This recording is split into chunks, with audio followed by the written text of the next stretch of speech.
Now, for the first time as the US President, Joe Biden will be holding a political rally in Florida, a state where he lost in 2020. Now, Biden is also to take aim at the Republican Governor Ron DeSantis. And let's take a look as to what's, of course, up in American politics. U.S. President Joe Biden on Friday castigated those he called extremist Republicans who denied the results of the 2020 election. Democracy can't survive. It cannot survive. Not a joke. Can't survive when one side believes there's only two outcomes to an election. Either they win or they were cheated.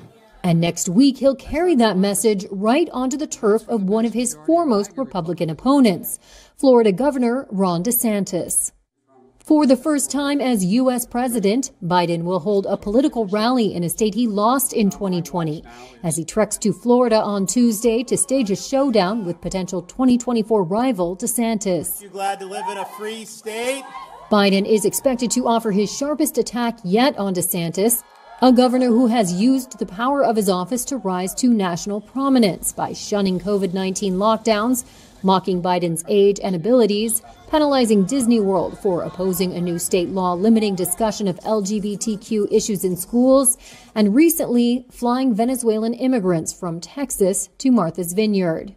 While former President Donald Trump has long been considered the Republican frontrunner in 2024, recent polls show DeSantis taking the lead in Florida. Fighting the lockdowners, fighting the... DeSantis, whose campaign did not respond to requests for comment, has spent the last 2 years trying to paint Biden as a liberal villain for his handling of the COVID-19 crisis and blame him for record inflation. The Republican governor has also questioned the Democratic president's mental competence.